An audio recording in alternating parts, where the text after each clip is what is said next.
Welcome to only IAS. स्वागत है आप सभी लोगों का प्रीलिम बूस्टर न्यूज डिस्कशन में। आज है 14 जनवरी 2021। तो आइए देख लेते हैं ऐसे कौन से इंपॉर्टेंट आर्टिकल्स हैं जो आज हम कवर करने वाले हैं। हमारा पहला आर्टिकल कायाकल्प अवार्ड के बारे में है। कॉन्टेक्स्ट क्या है?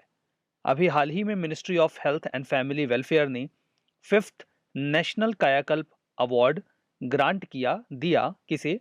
Public and private health facilities को। ये अवार्ड किस लिए दिया जाता है? किसी हॉस्पिटल या फिर जो भी public and private health facilities हैं वहाँ पर सैनिटेशन एंड हाइजीन के स्टैंडर्ड को मेज़र किया जाता है। जो अच्छा परफॉर्म करता है उसे ये अवार्ड दिया जाता है। इसके बैकग्राउंड को समझते हैं।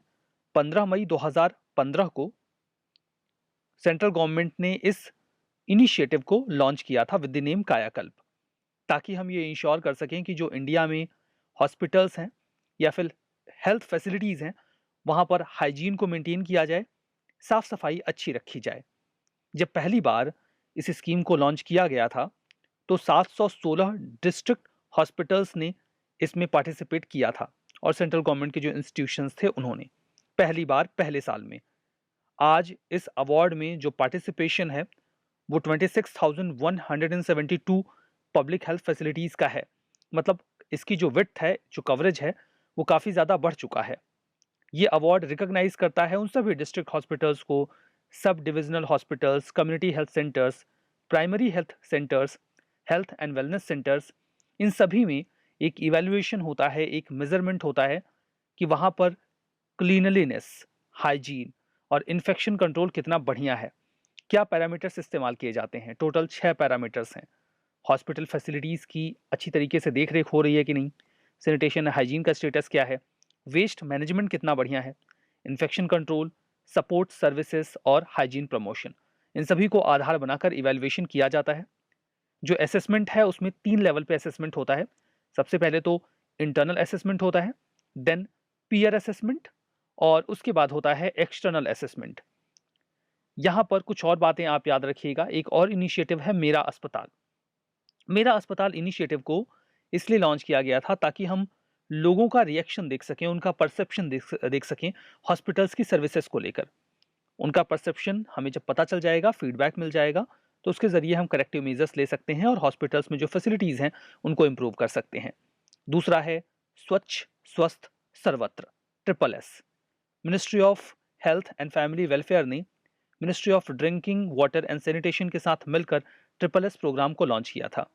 इसमें जो कम्युनिटी हेल्थ सेंटर हैं, किसी भी एक ऐसे कम्युनिटी हेल्थ सेंटर को जहां पर ऐसे एरिया में जो एरिया ओपन डेफिकेशन फ्री है हर ब्लॉक में, ठीक है, उसमें उन्हें 10 लाख का एक वन टाइम ग्रांट दिया जाएगा। तो हर ब्लॉक में एक जो कम्युनिटी हेल्थ सेंटर है उसे ये ग्रांट दिया जाएगा ताकि वहां पर जो सैनिटेशन और क्लीनलीनेस है उसे इंप्रूव किया जा सके। जो हमारा अगला आर्टिकल है वो लेक चार्ट के बारे में है। वैसे देखिए इशू तो डिफरेंट है, यहाँ पर हमारा जो पर्सपेक्टिव है डिस्कशन का वो ज्योग्राफी को लेकर सेंटर्ड है।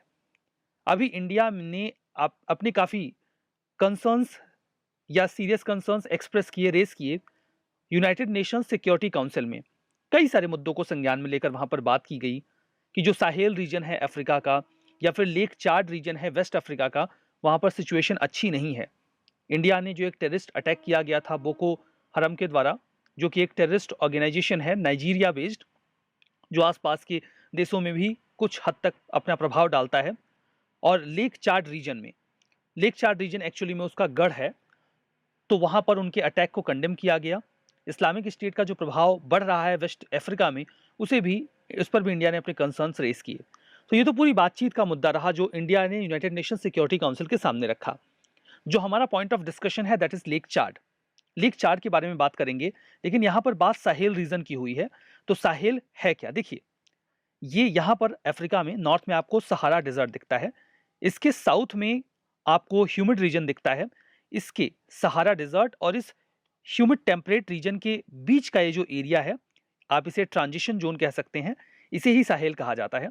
ये कई सारे देशों में फैला हुआ है, लाइक सेनेगल, मॉरिटानिया, माली, बुर्किना फासो, अल्जीरिया, नाइजीरिया, चाड, सूडान, इरिट्रिया, इन सभी देशों में ये फैला हुआ है। इसी पूरे रीजन को साहेल कहा जाता है, ठीक है। अब यहीं पर देखिए इस साहेल रीजन में ही आपको लेक चाड भी मिलेगा। मैप में आप लेक चाड की लोकेशन देखिए, ये लेक चाड अफ्रीका के मैप में है। एक्चुअली में ये 4 देशों की बाउंड्री पर है और वो 4 देश हैं, चाड जिसके ऊपर इसका नाम रखा गया है, देन नाइजर, उसके बाद नाइजीरिया और ये है कैमरून। बिल्कुल इनके कॉर्नर पर आपको ये लेक चाड मिलेगा। तो देखिए, लेक चाड एक हिस्टोरिकली लार्ज, शैलो और एंडोरिएक लेक है सेंट्रल अफ्रीका का। एंडोरेक होने का मतलब ये होता है कि इस लेक में पानी आने के बाद बाहर नहीं जाता। जैसे कई बार लेक्स में पानी एंटर करता है फिर किसी समंदर में आउटफ्लो हो जाता है, ऐसा एंडोरेक लेक्स के साथ नहीं होता। इसका साइज समय समय पर सेंचुरीज में बदलता रहा है। वैसे यहाँ पर इवेपोरेशन काफ़ी ज़्यादा होता है इस लेक में, लेकिन इसका पानी तब भी फ्रेश वाटर है। ठीक है, ये सहेलियन जोन में है। सहेलियन जोन का मतलब मैंने आपको बता ही दिया। देखिए ये पूरा साहेल का जोन है और यहाँ पर जो आपको लेक चार्ट दिख रहा है वो नाइजर और नाइजीरिया और चाड के बिल्कुल बाउंड्री पे दिख रहा है। और यहाँ पर आप देखिए ये साहेल रीजन है, ये नाइजीरिया है, ठीक है, और ये चाड है, मतलब लेक यहाँ पर है। तो साहेल रीजन में आ गया कि नहीं आ गया? मैप में भी आपने देख लिया। अब देखिए जो लेक चाड है, ये आपको चाड जो देश है उसके बिल्कुल वेस्ट में दिखेगा, जबकि नाइजीरिया के नॉर्थ ईस्ट में दिखेगा। ये जो बोको हरम की जिसकी हम बात कर रहे थे, ये एक नाइजीरिया बेस्ड टेररिस्ट ऑर्गेनाइजेशन है। ये जो चाड के आसपास का ये एरिया है, लेक चार्ड रीजन, यहाँ पर ये काफ़ी ज़्यादा प्रभावी रहता है, अपनी आतंकवादी गतिविधियाँ जो है उनको वहाँ पर चलाता रहता है। जो लेक चार्ड है वहाँ पर जो पानी है वो 30 मिलियन लोगों की आजीविका को पूरा करता है। 4 देशों को मिलाकर, चाड, कैमरून, नाइजर और नाइजीरिया, ये चाड बेसिन में सबसे बड़ी लेक है। इसका 90% जो पानी है वो तो एक लोगोन चारी रिवर है जिसकी एक ट्रिब्यूटरी है लोगोन, उनसे मिलाकर आता है। बाकी थोड़ा बहुत अमाउंट जो बाकी का बचा हुआ है वो योब रिवर से आता है। इवेपोरेशन ज़्यादा है फिर भी इसका पानी फ्रेश है। अगला आर्टिकल अटल टिंकरिंग लैब के बारे में है। अटल इनोवेशन मिशन, नीति आयोग और इसरो, 3 लोगों का नाम यहाँ पर लिया गया है। अटल इनोवेशन मिशन, नीति आयोग और इसरो, इन तीनों ने मिलकर अभी अनाउंस किया है कि जो इसरो है वो 100 अटल टिंकरिंग लैब्स को अडॉप्ट करेगा ताकि वहां पर एजुकेशन को प्रमोट किया जा सके in the field of stem. Stem का मतलब होता है science, technology, engineering and math. At the same time space education, space technology और इससे संबंधित जो इनोवेशंस हैं उनको स्कूल स्टूडेंट्स में इनकलकेट करने की कोशिश की जाएगी इसरो की मदद से इन अटल टिंकरिंग लैब्स में। अटल टिंकरिंग लैब्स के बारे में बात करते हैं। देखिए ये इनिशिएटिव है अटल इनोवेशन मिशन का और नीति आयोग का, जिसके तहत कई सारे स्कूल्स में इंडिया के अटल टिंकरिंग लैब्स को या लेबोरेटरीज को स्टैब्लिश किया गया है ताकि जो बच्चे हैं उनके मन में क्यूरियोसिटी पैदा की जा सके, वो थोड़े क्रिएटिव हों, चीज़ों को सीखें, समझें।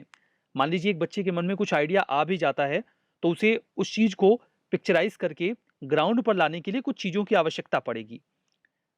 उसे वो सभी बेसिक चीज़ें इन अटल टिंकरिंग लैब्स में मिल जाती हैं जिनका इस्तेमाल करके वो अपने इनोवेशंस को ग्राउंड पर ला सकता है। तो इन एटीएल यानी कि अटल टिंकरिंग लैब्स का फीचर क्या होता है? एक प्रॉपर वर्क स्पेस होगा उस स्कूल में जहाँ पर बच्चे जाके चीज़ों को सीख सकते हैं। वहाँ पर उन्हें कई सारे टूल्स एंड इक्विपमेंट्स मिल जाएंगे जो कि साइंस, टेक्नोलॉजी, इंजीनियरिंग और मैथ से एसोसिएटेड होंगे, जो उनकी मदद कर देंगे। यहाँ पर देखिए उनको एक किट भी दी जाती है जिस किट को टाइटल दिया जाता है डू इट योरसेल्फ। उस किट में कुछ बेसिक आइटम्स होते हैं जो कि science, electronics, robotics, open source जो माइक्रो कंट्रोलर बोर्ड्स होते हैं या फिर सेंसर्स होते हैं, 3D प्रिंटर्स एंड कंप्यूटर्स, इन सभी से जुड़े हुए इक्विपमेंट्स वहां पर अवेलेबल होते हैं उस अटल टिंकरिंग लैब में। एट द सेम टाइम एक किट भी होती है जिसमें कुछ बेसिक एलिमेंट्स होते हैं। तो इन सभी चीज़ों का इस्तेमाल करके वो नए नए इनोवेशंस को ग्राउंड पर ला सकते हैं, उसका पूरा एक प्रोसेस कंप्लीट कर सकते हैं। फाइनेंशियल सपोर्ट के तौर पे ग्रांट इन एड दिया जाता है 20 लाख रुपीस का हर उस स्कूल को। ये एक बार में जब हम अटल टिंकरिंग लैब स्टैब्लिश करते हैं तो लगभग 10 लाख का खर्चा आ जाता है और 10 लाख रुपए 5 साल के टाइम पीरियड में उस अटल टिंकरिंग लैब को ऑपरेशनलाइज करने के लिए दिया जाता है। ठीक है, जो भी 6 टू 8th क्लास तक 6 टू 10th के जो स्कूल्स हैं जिन्हें government, local bodies, private trust या फिर सोसाइटीज वगैरह मैनेज कर रहे हैं, वो एटीएल के लिए एलिजिबल होते हैं, वो अप्लाई कर सकते हैं। उनका इंफ्रा अच्छा होगा तो फिर उन्हें वहां पर एक अटल टिंकरिंग लैब को स्टैब्लिश कर दिया जाएगा। जो हमारा अगला आर्टिकल है वो management effectiveness evaluation of protected areas के बारे में है। कॉन्टेक्स्ट क्या है? हाल ही में ministry of environment, forest and climate change ने MEE यानी कि मैनेजमेंट इफेक्टिवनेस इवैल्यूएशन को रिलीज किया है। अब नाम से स्पष्ट है कि जो प्रोटेक्टेड एरियाज इंडिया में हैं उनका मैनेजमेंट कितना इफेक्टिव है, हम इसे इवैल्यूएट करेंगे। क्लियर है? अब देखिए, इंडिया में 146 national park and wild life sanctuaries हैं पूरे देश में। अब ये जो पूरा मी है, मैनेजमेंट इफेक्टिवनेस इवैल्यूएशन, इसे आप कैसे डिफाइन कर सकते हैं? ये एक प्रकार का असेसमेंट मैकेनिज्म है। हम देखेंगे कि जो पूरा नेशनल पार्क है या कोई भी प्रोटेक्टेड एरिया है, वहां पर प्लान्स एंड प्रोजेक्ट्स कैसे चलाए जा रहे हैं ताकि उस पूरे एरिया को अच्छी तरीके से मैनेज किया जा सके। और जो हमारा ऑब्जेक्टिव था कि हम इस एरिया को प्रोटेक्ट करेंगे, तो इन स्पीसीज को बचाएंगे, क्या हम उसे पूरा कर पा रहे हैं? यहाँ पर रेटिंग दी जाएगी 4 लेवल पे, पुअर, फेयर, गुड और वेरी गुड के फॉर्म में। ठीक है? अब यहाँ पर जो टर्म है मैनेजमेंट इफेक्टिवनेस, इसका मतलब कुछ थीम्स पर है जिसके बेसिस पर हम प्रोटेक्टेड एरियाज को प्रिजर्व कर रहे हैं। पहला, डिजाइन एंड प्लानिंग इशू, जो इंडिविजुअल साइट्स हैं वहां पर या फिर पूरे प्रोटेक्टेड एरिया में, वहां पर हम किस प्रकार के प्लानिंग डिजाइन तैयार कर रहे हैं, कौन कौन से इश्यूज हैं जिनको हैंडल किए जा रहे हैं। दूसरा, जो हमारे पास मैनेजमेंट सिस्टम है उस प्रोटेक्टेड एरिया के लिए, वो कितना ज्यादा पर्याप्त है और अप्रोप्रिएट है। तीसरा है, जो national park and wild life sanctuaries हैं, उनको लेकर हमारे जो ऑब्जेक्टिव्स थे, जब उनको बनाया जाता है तो एक ऑब्जेक्टिव के साथ बनाया जाता है। लाइक यहाँ पर अगर सपोज करिए कि हाथी हैं या फिर एलिफेंट्स हैं, हमें उन्हें प्रिजर्व करना है, तो इस ऑब्जेक्टिव के साथ हम एक एरिया को प्रोटेक्टेड एरिया डिक्लेयर कर देते हैं। तो क्या हम वो अपना ऑब्जेक्टिव अटेन कर पा रहे हैं? अब ये जो असेसमेंट हम कर रहे हैं, इस असेसमेंट को करने के लिए हमें कुछ आधार चाहिए, कोई थीम चाहिए। हम कैसे असेसमेंट करेंगे? तो देखिए, ऐसा कुछ मैकेनिज्म पहले से भी तैयार किया गया है। IUCN, international union for conservation of nature, उन्होंने भी एक असेसमेंट का पूरा फॉर्मेट हमें दिया हुआ है। At the same time world commission of on protected areas, WCPA, उनका भी एक फ्रेमवर्क है जिसके बेसिस पे जो प्रोटेक्टेड एरियाज हैं उनको एसेस किया जा सकता है। देखिए, जो WCPA है, ये हमें दोनों ही दिशा में मदद करता है। एक तो गाइड करता है कि हम असेसमेंट सिस्टम कैसे डेवलप कर सकते हैं, दूसरी ओर ये हमें ये भी इनकरेज करता है कि क्या बेसिक स्टैंडर्ड्स हम अपना सकते हैं जब भी हम असेसमेंट करें या रिपोर्टिंग करें।